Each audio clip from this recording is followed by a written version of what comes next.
PJPHP atau PPHP. Tadi apa? PJ pejabat pemeriksa hasil pekerjaan, PPHP panitia pemeriksa hasil pekerjaan. Ya. Kalau PJPHP dia partnernya adalah PJPHP partnernya dengan pejabat pengadaan ya, bukan partner sih istilahnya, kolaborasi atau apalah itu ya. Sedangkan PPHP kolaborasinya dengan pekerja pemilihan karena dia pemilihan melalui pengadaan melalui penyedia barang jasa.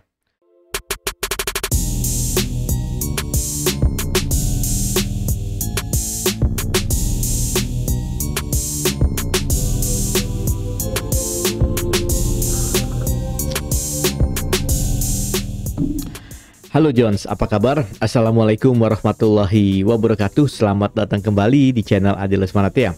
Seperti biasa Jones ya, sambil diseruput kopinya, sambil menunggu informasi atau pengumuman tentang SKD CPNS, kita coba bahas soal atau bahas kisi-kisi SKB CPNS tahun 2021 tentang khususnya pengadaan barang jasa pemerintah. Wabil khusus, siapakah pelaku-pelaku dan apa saja tugas dan fungsi dari pelaku-pelaku PBJ tersebut.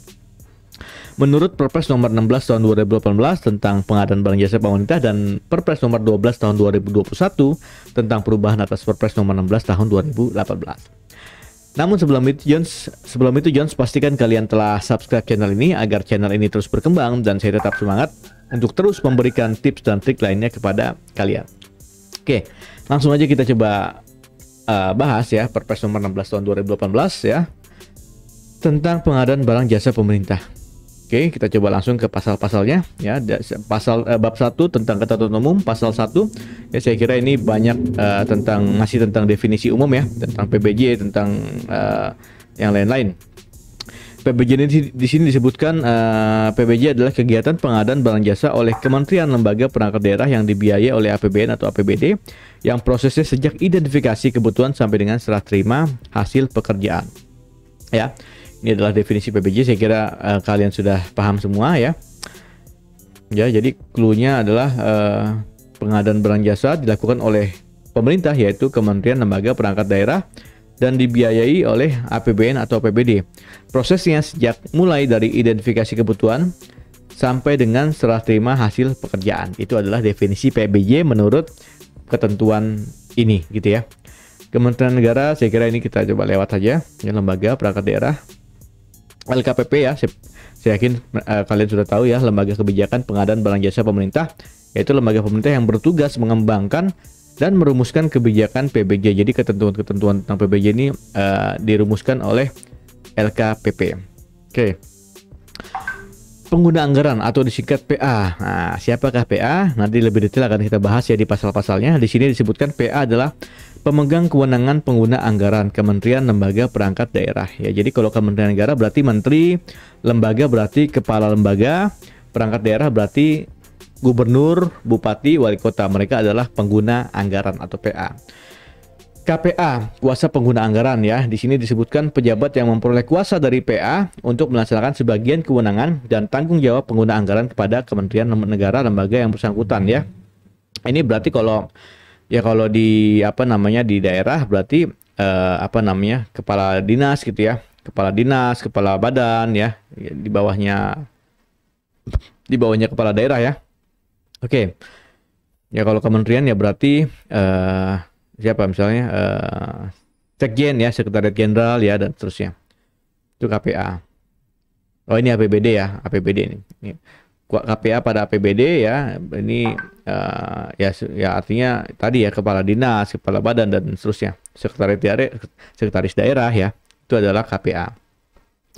PPK ya, siapa nih? PPK adalah pejabat pembuat komitmen, adalah pejabat yang diberikan kewenangan oleh PA atau KPA untuk mengambil keputusan dan atau melakukan tindakan yang dapat mengakibatkan pengeluaran anggaran belanja negara atau anggaran belanja daerah. Jadi PPK ini ditunjuk oleh PA atau KPA untuk mengambil keputusan terkait pengadaan barang jasa pemerintah, termasuk tanda tangan kontrak antara mewakili pemerintah dengan pihak ketiga, misalnya pengadaan dilakukan melalui penyedia barang jasa gitu ya. Nah, itu adalah PPK. Nanti kita akan lihat apa saja tugas fungsi PPK ya. Apalagi nih, Unit kerja pengadaan barang jasa yang selanjutnya disingkat UKPBJ adalah unit kerja unit kerja di KLD ya, Kementerian Lembaga Pemerintah Daerah yang menjadi pusat keunggulan pengadaan barang jasa pemerintah. Jadi ini di setiap instansi ini pasti punya UKPBJ ya. Oke.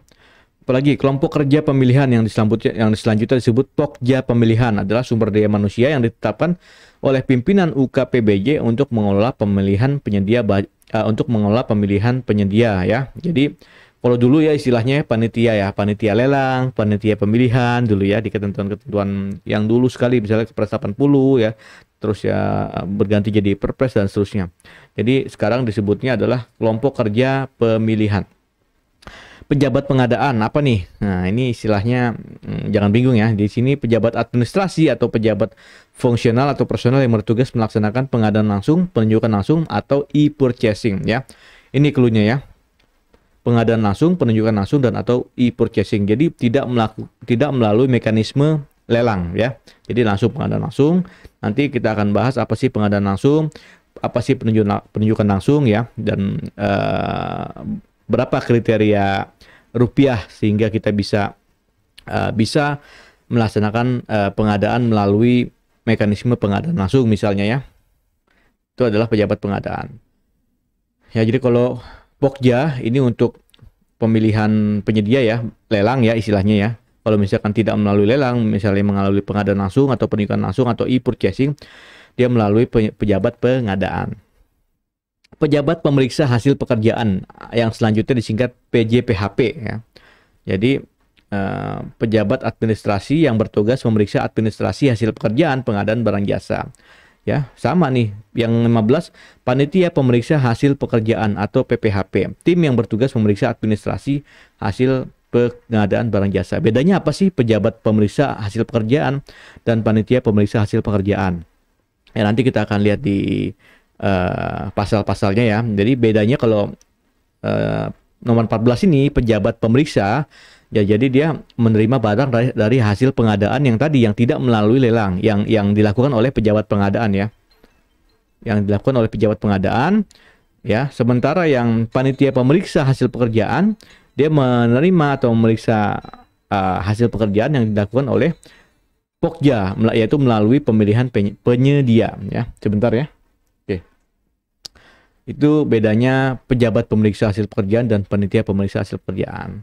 Agen pengadaan adalah UKPBJ atau pelaku usaha yang melaksanakan sebagian atau seluruh pekerjaan pengadaan barang jasa yang diberi kepercayaan oleh KLD sebagai pihak pemberi pekerjaan ya.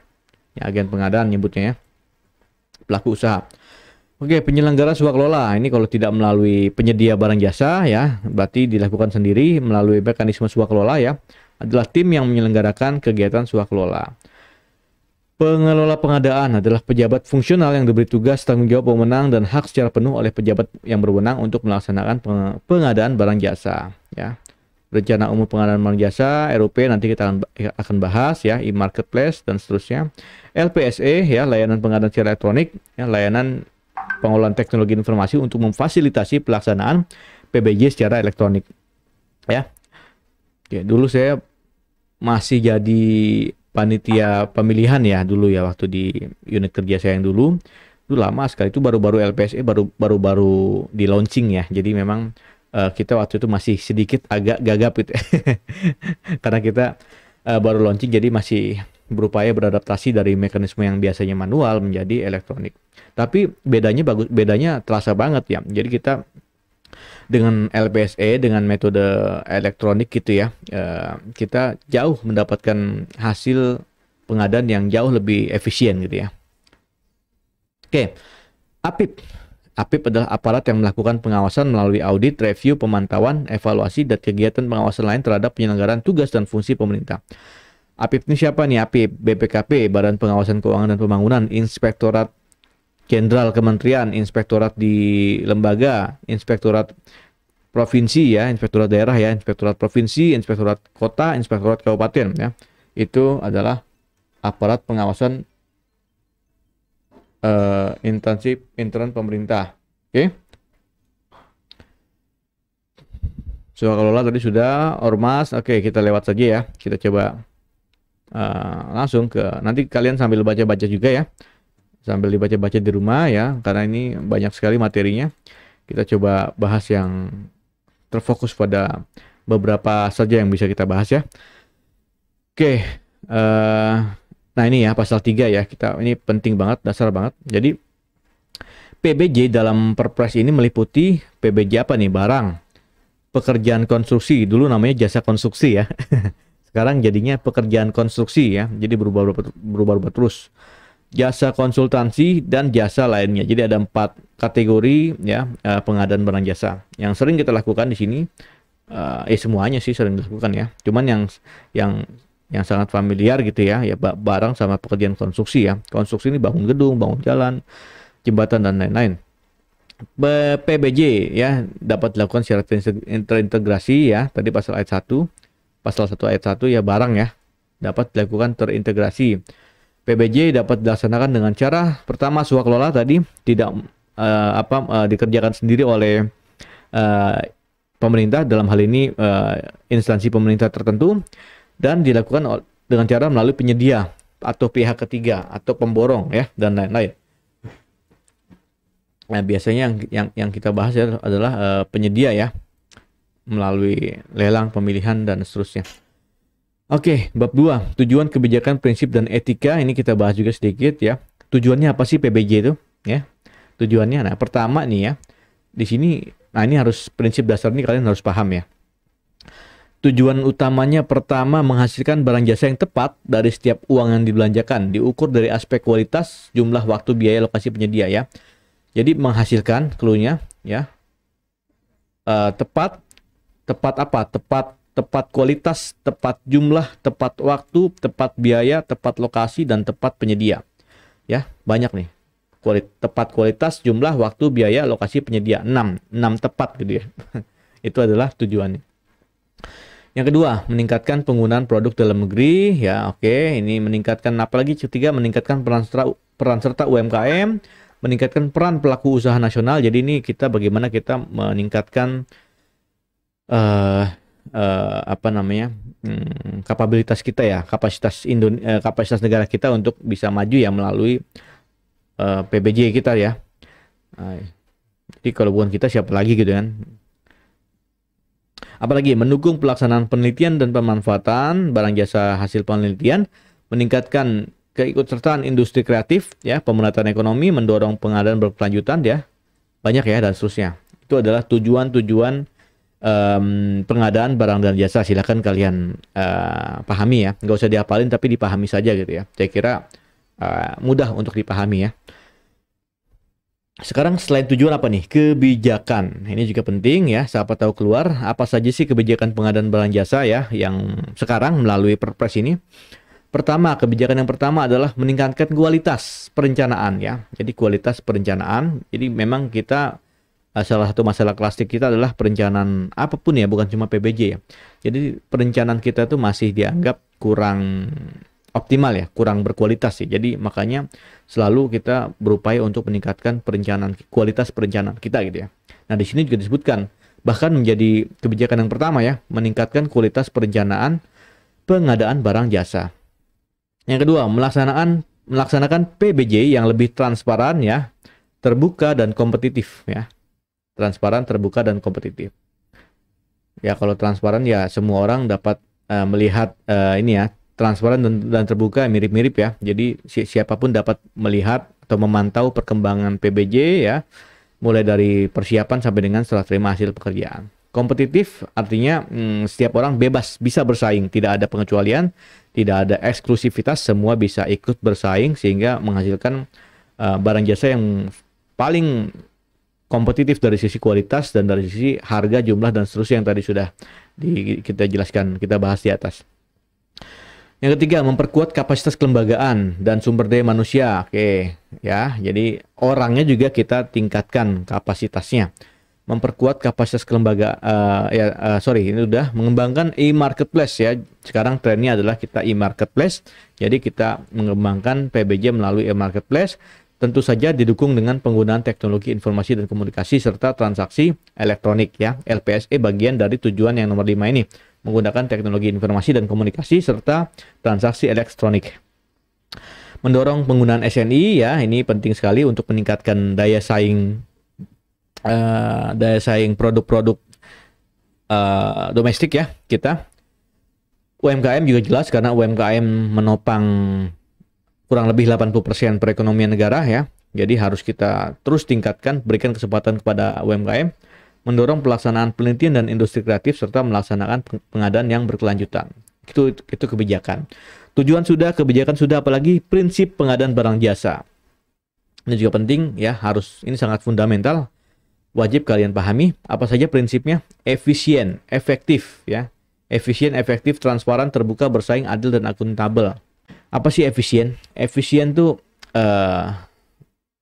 apa ya? Misalnya kalau kalian berangkat dari Jakarta ke Bandung ya, Bandung. Lebih efisien mana sih? Berangkat Jakarta ke Bandung dengan naik mobil ya, lewat puncak atau lewat jalan tol? Pasti kebanyakan akan bilang lebih efisien lewat jalan tol. Nah, itu yang dimaksud efisien. Sama-sama efektif. Efektif tuh mencapai tujuan. Tujuan kita kan ke Bandung ya. Ya, sama-sama efektif antara lewat jalan tol maupun lewat jalan raya puncak gitu ya. Tapi lebih efisien yang lewat jalan tol ya. Efisien dari sisi biaya ya, bensin apa lebih hemat ya. Dari sisi waktu lebih cepat ya. Itu yang dimaksud dengan efisien. Nah, inilah yang menjadi prinsip PBJ ya. Efisien, efektif ya, mencapai tujuan PBJ. Tadi tujuannya sudah apa yang sudah kita jelaskan tadi ya. Efektif, transparan, setiap orang bisa mengetahui ya, bisa apa istilahnya, bisa memantau perkembangan pelaksanaan PBJ ya. Terbuka, informasi yang ada di PBJ juga bisa diakses siapapun ya. Bersaing, semua berhak untuk saling berkompetisi untuk memenangkan pemilihan ya, misalnya kalau dengan pemilihan. Adil ya, tidak ada yang khususkan, semua memiliki hak dan kewajiban yang sama ya dalam mengikuti PBJ ini. Akuntabel artinya apa? Akuntabel dapat dipertanggungjawabkan. Jadi proses pengadaan PBJ ini dari mulai perencanaan, persiapan sampai pelaksanaan pelaporan itu semua dapat dipertanggungjawabkan ya oleh pelaku PBJ. Bagian keempat, etika PBJ ya. Ini saya kira nanti bisa kalian pelajari ya. Silakan, cukup panjang. Ini juga penting ya.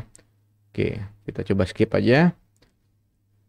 Nah, sekarang kita ke bagian yang menjadi concern kita pada kesempatan kali ini. Bab 3 pelaku pengadaan barang jasa. Bagian ke-1 pelaku pengadaan barang jasa. Siapa aja nih? PA tadi apa? Pengguna anggaran. KPA kuasa pengguna anggaran.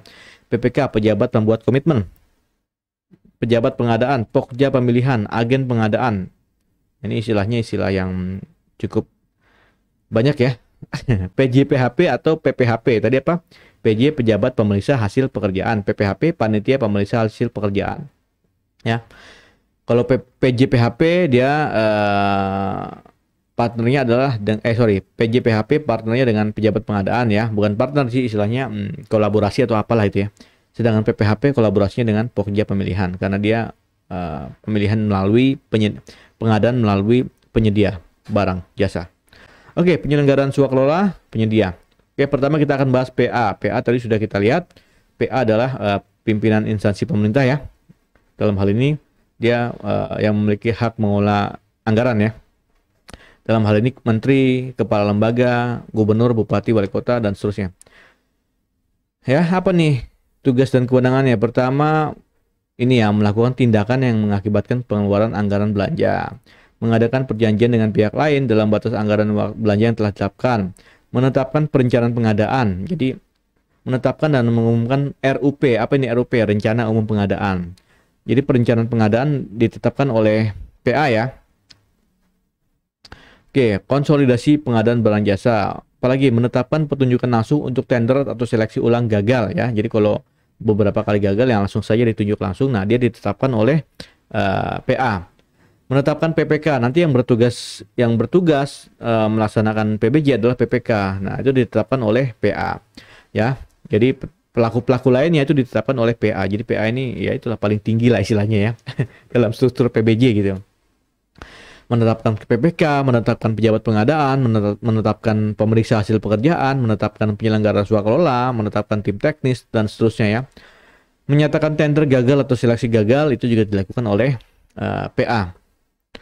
Menetapkan pemenang pemilihan penyedia. Nah, ini kalau jadi pemenang pemilihan atau penyedia juga ditetapkan oleh PA dalam hal tendernya itu di atas paling sedikit ya. Anggaran paling sedikit di atas, ini maksudnya apa nih? Paling sedikit di atas. Ya pokoknya gitulah ya. Ini maksudnya di atas lah ya. Di atas 100 miliar rupiah, di atas 100 miliar rupiah itu nggak main-main ya, itu harus PA ya. Bukan PPK.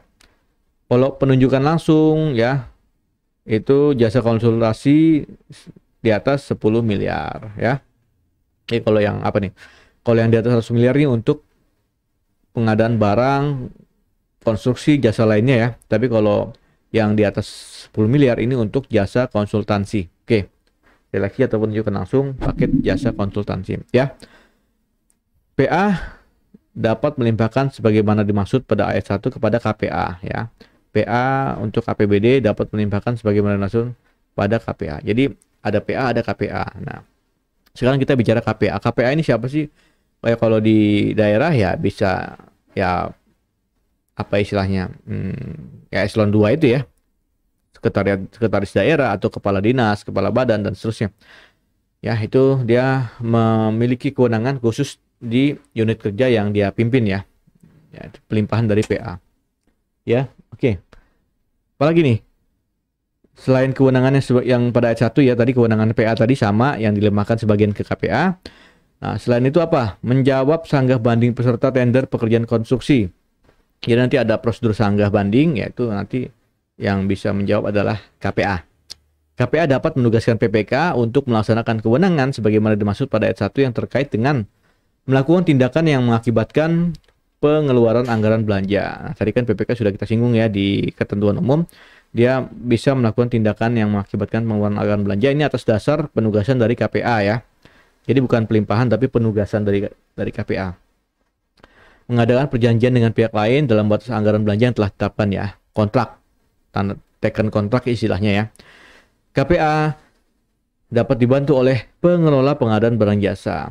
Dalam hal tidak ada personel yang dapat ditunjuk sebagai PPK, KPA dapat menangkap sebagai PPK. Ini banyak ya. Ini banyak sekali terjadi ya, terutama di Pemda-Pemda yang memang masih kekurangan SDM. Maksudnya SDM banyak tapi yang memiliki kapabilitas untuk jadi PPK itu masih jarang. Maka KPA itu bisa sekaligus menangkap sebagai PPK. Ya. Jadi misalnya kepala dinas A itu bisa langsung menangkap sebagai PPK ya. Tapi kalau yang sudah banyak SDM-nya itu ya makin di sini makin banyak ya. Biasanya ya PPK-nya itu bukan kepala dinas, ditunjuk lah ya pegawai yang lain jadi PPK ya. Oke. PPK ini apa sih PPK ya? Pejabat pembuat komitmen ya. Apa saja tugasnya? Menyusun perencanaan pengadaan ya. Ini PPK ya. Tadi tugas dari KPA PPK ditugaskan untuk menyusun perencanaan pengadaan, menetapkan spesifikasi teknis atau KAK ya. Apa spesifikasi teknis atau KAK ya? Nanti kita akan bahas ya. Insya Allah kalau ada kesempatan kita akan bahas lebih detail.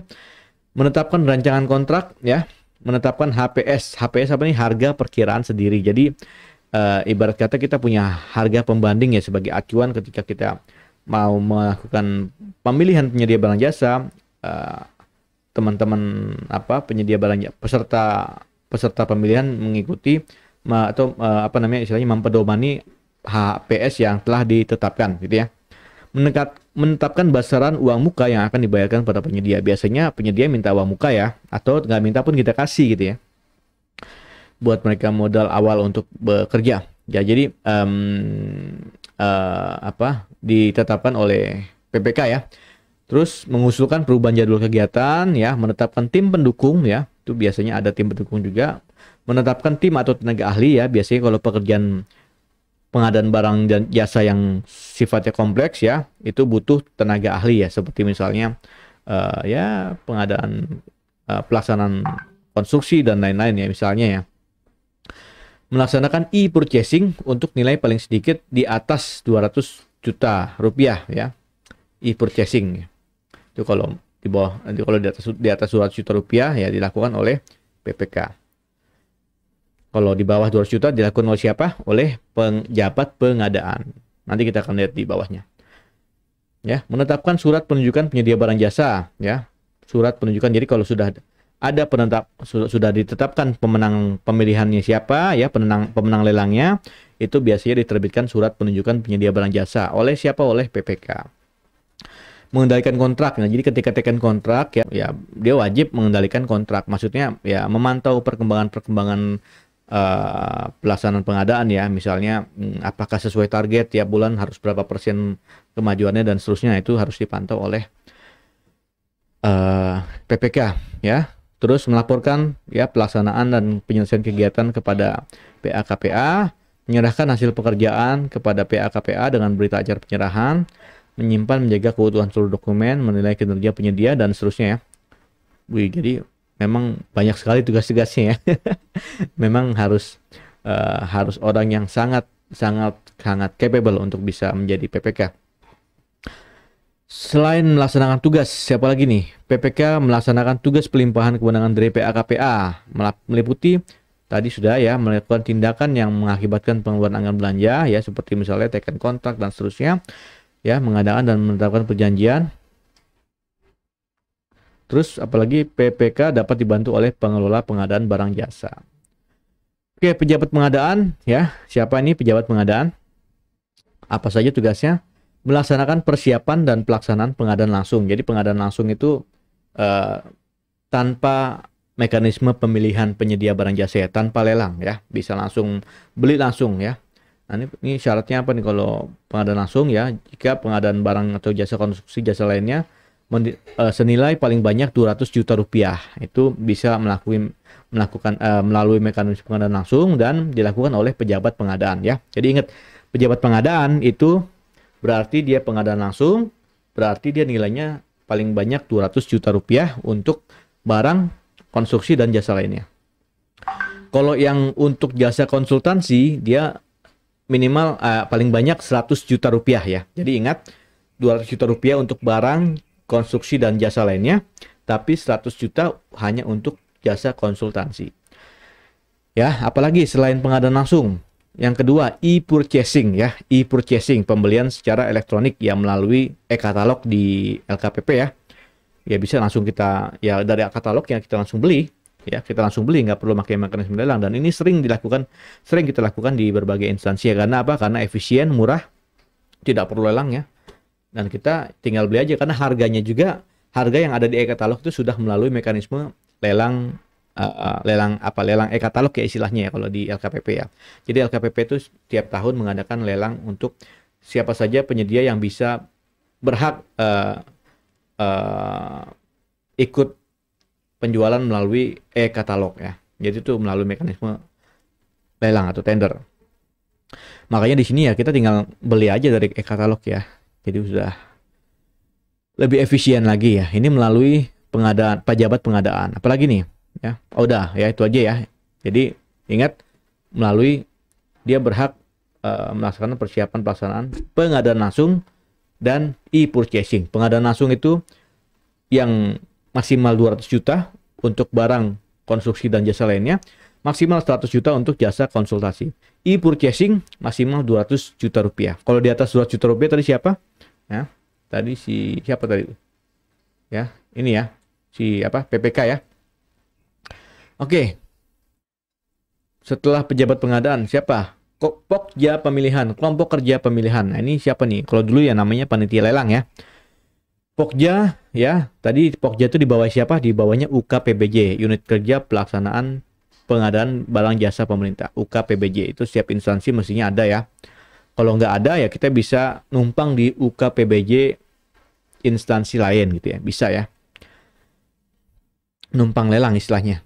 Pokja PBJ ya memiliki tugas apa nih? Persiapan pelaksanaan pemilihan penyedia. Jadi kalau perencanaan pengadaan ini sudah ada dari PPK ya, itu dilanjutkan ke tahap persiapan pemilihan penyedia. Nah, itu sekarang persiapan pemilihan penyedianya dilakukan oleh Pokja pemilihan. Nanti kalau persiapan sudah selesai, ya, HPS sudah ada, rancangan kontrak sudah ada, ya, apalagi ya, itu dilanjutkan ke tahap pelaksanaan pemilihan penyedia, yaitu lelangnya itu ya, itu lelangnya itu dilakukan juga oleh Pokja pemilihan. Apalagi melaksanakan persiapan pelaksanaan pemilihan untuk katalog elektronik ya, ini ya tadi ya persiapan pelaksanaan pemilihan untuk katalog elektronik. Menetapkan pemenang, ya pemenang lelang ya, istilah dulu ya, itu dilakukan oleh Pokja pemilihan dengan kriteria ya. Jadi untuk pekerjaan yang untuk tender penunjukan langsung ya, atau penunjukan langsung untuk paket barang, konstruksi dan jasa lain ya, ini selalu gitu ya, selalu barang, konstruksi dan jasa lain ya, dengan nilai pagu anggaran paling banyak 100 miliar rupiah. Tadi kalau di atas 100 miliar rupiah siapa? Oleh PA atau KPA ya. Oke. Betul ya? Saya agak lupa-lupa juga. Udah lama soalnya. Tidak ngajar lagi ya tentang PBJ. Oke. Ya. Kalau sampai dengan 100 miliar ditetapkan oleh Pokja ya. Kalau seleksi penunjukan langsung ya untuk paket pengadaan jasa konsultasi maksimal 110 miliar rupiah. Kalau di atas itu juga berarti ditetapkan oleh PA atau KPA. Ya, Pokja pemilihan paling beranggotakan 3 orang ya. Dalam hal bla bla bla bla dapat ditambah sepanjang berjumlah gasal. Jadi 3, 5, 7, 11 ya bisa ya. Jadi makin banyak, makin kompleks, makin banyak. Bisa juga Pokja dibantu oleh tim atau tenaga ahli ya, bisa. Apalagi agen pengadaan. Nah, agen pengadaan ini yaitu pelaksana pengadaan barang jasanya ya.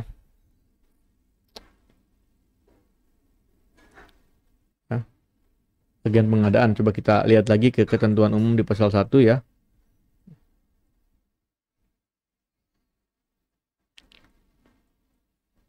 Agen pengadaan UKPBJ atau pelaku usaha yang melaksanakan sebagian atau seluruh pekerjaan pengadaan barang jasa yang diberi kepercayaan oleh Kementerian Lembaga Perangkat Daerah sebagai pihak memberi pekerjaan ya ini. Yang ke-8, pejabat atau panitia pemeriksa hasil pekerjaan ya. Tadi ada 2 ya, antara ada pejabat pemeriksa hasil pekerjaan, ada panitia pemeriksa hasil pekerjaan. Kalau PJHP dia tadi apa kaitannya? Kolaborasinya dengan pejabat pengadaan, yaitu yang pengadaan barangnya adalah 200 juta maksimal untuk barang, konstruksi dan jasa lainnya, dan 100 juta untuk jasa konsultasi. Ini kaitannya dengan pengadaan langsung ya, pengadaan langsung. Kalau PPHP, panitia pemeriksa hasil pekerjaan ya, dia kaitannya dengan Pokja pemilihan ya, untuk lelang, untuk mekanisme lelang ya atau pemilihan ya, di mana dia paling sedikit maksimal 200 juta ya. Di atas 200 juta ya untuk barang, konstruksi dan jasa lainnya. 100 juta untuk jasa konsultansi. Ini dulu ingat saya jadi PPHP ya. Memang agak ya lumayan bekerja keras ya jadi PPHP. Oke. Apalagi nih, swakelola ya, penyelenggara swakelola. Ini siapa aja penyelenggara swakelola ya. Ini kalau nggak melalui lelang ya, tidak melalui pemilihan ya, kita ibarat kata mengerjakan sendiri ya. Berarti dibentuklah tim ya. Siapa aja nih? Tim persiapan, tim pelaksana atau tim pengawas ya. Tim persiapan menyusun sasaran, rencana kegiatan, jadwal pelaksanaan dan rencana biaya. Pokoknya yang rencana-rencana itu dilakukan oleh tim persiapan. Kalau pelaksanaannya dilakukan oleh tim pelaksana ya. Melaksanakan, mencatat, evaluasi, melaporkan secara berkala dan seterusnya. Tim pengawas ya tugasnya ngawasin persiapan, pelaksanaan fisik maupun administrasi swakelola. Penyedia sebagaimana dimaksud dalam pasal 8 wajib memenuhi kualifikasi sesuai dengan barang jasa yang diadakan ya. Penyedia ya bertanggung jawab atas pelaksanaan kontrak, kualitas barang jasa, ketepatan perhitungan jumlah atau volume, ketepatan waktu penyerahan, ketepatan tempat penyerahan. Nah, itu penyedia ya. Nanti silakan kalian baca lagi ya. Mudah-mudahan bisa dapat insight dari materi yang kita bahas ini gitu ya. Ya, saya kira cukup ya untuk pembahasan kita kali ini. Mudah-mudahan bisa bermanfaat buat kalian. Dan untuk teman-teman yang masih sambil menunggu pengumuman SKD dan sudah yakin bisa mengikuti tahapan SKB ya, seleksi kompetensi bidang, silakan kalian mulai persiapkan diri kalian, mulai belajar pembahasan-pembahasan kisi-kisi, termasuk latihan-latihan soal ya. Saya kira dan perlu diingat ya, dosis dari saya 3 kali sehari, dosis latihan untuk kalian. Sampai jumpa.